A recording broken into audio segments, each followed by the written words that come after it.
السلام علیکم ورحمۃ اللہ وبرکاتہ۔ ناظرین گرامی، ایک خاتون حضرت داؤد علیہ السلام کی خدمت میں حاضر ہوئی اور عرض کیا کہ اے خدا کے نبی، آپ کا پروردگار عادل ہے یا ظالم؟ حضرت داؤد علیہ السلام نے فرمایا، اے خاتون، تو کیا بات کر رہی ہے؟ رب تعالیٰ تو سراسر عادل اور انصاف والا ہے، وہ ذرا برابر بھی کسی پر ظلم نہیں کرتا۔ پھر اس سے پوچھا کہ تم ایسا کیوں کہہ رہی ہو؟ تمہارا قصہ کیا ہے؟ اس عورت نے اپنا قصہ بیان کرنا شروع کیا کہ اے خدا کے نبی، میں ایک بیوہ عورت ہوں، میری 3 بچیاں ہیں جن کی پرورش میں اپنے ہاتھ سے سوت کاٹ کرتی ہوں۔ میں دن بھر اور بعض اوقات راتوں کو جا کر سوت کاٹتی ہوں۔ گزشتہ روز میں اپنا کاٹا ہوا سوت ایک سور کپڑے میں باندھ کر اسے بیچنے کے لیے بازار جانا چاہتی تھی تاکہ اس کی آمدنی سے بچوں کے کھانے پینے کا بندوبست کروں، لیکن اچانک ایک پرندہ مجھ پر ٹوٹ پڑا اور سرخ کپڑے کا ٹکڑا جس میں میں نے سوت باندھ کر رکھا تھا اسے گوشت کا ٹکڑا سمجھتے ہوئے لے اڑا۔ میں یوں ہی حضرت و آیات سے ہاتھ ملے رہ گئی۔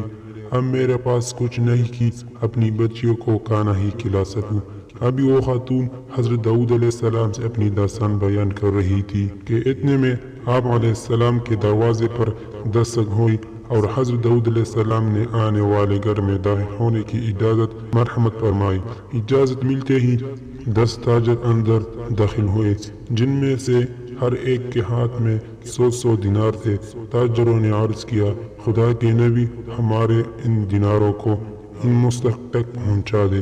حضرت داؤد علیہ السلام نے پوچھا، میرے پاس یہ مال حاصل کرنے کا سبب کیا ہے؟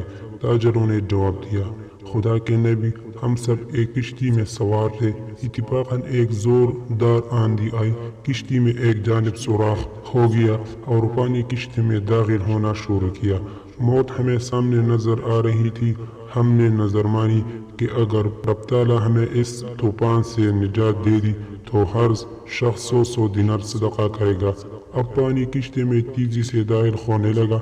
ہمارے پاس کوئی ایسی چیز نہ تھی جس سے اس سوراخ کو بند کر سکے۔ ادھر ہم نے نظر مانی، ادھر رب تعالیٰ نے ہماری مدد کا بندوبست کیا۔ ایک بڑا بہت پرندہ منڈلاتا ہوا کشتی کے اوپر آ گیا۔ اس کے پنجے میں ایک سرخ رنگ کی پوٹی تھی۔ اس نے دیکھتے ہی دیکھتے پوٹی کشتی میں پھینک دی۔ ہم نے لپک کر اس پوٹی کو پکڑا، اس میں کاٹا ہوا سوت تھا۔ ہم نے فوراً اس سے کشتی کا سوراخ بند کیا اور اس میں داخل شدہ پانی کو ہاتھوں سے باہر پھینکا۔ تھوڑی دیر بعد طوفان تھم گیا اور یوں ہم موت کے منہ سے واپس آئے۔ اب یہ صدقے کی رقم آپ کے ہاتھوں میں ہے، آپ جیسے چاہیں اسے دے دیں۔ یہ قصہ سن کر حضرت داؤد علیہ السلام اس بیوہ عورت کی طرف متوجہ ہوئی اور فرمایا، پروردگار تیرے لیے بہت کر رہا ہے اور تو ہی اس کے ظالم گردان رہی ہے۔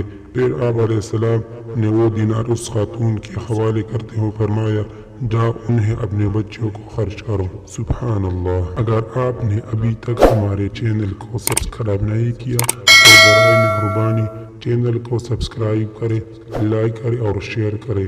شکریہ۔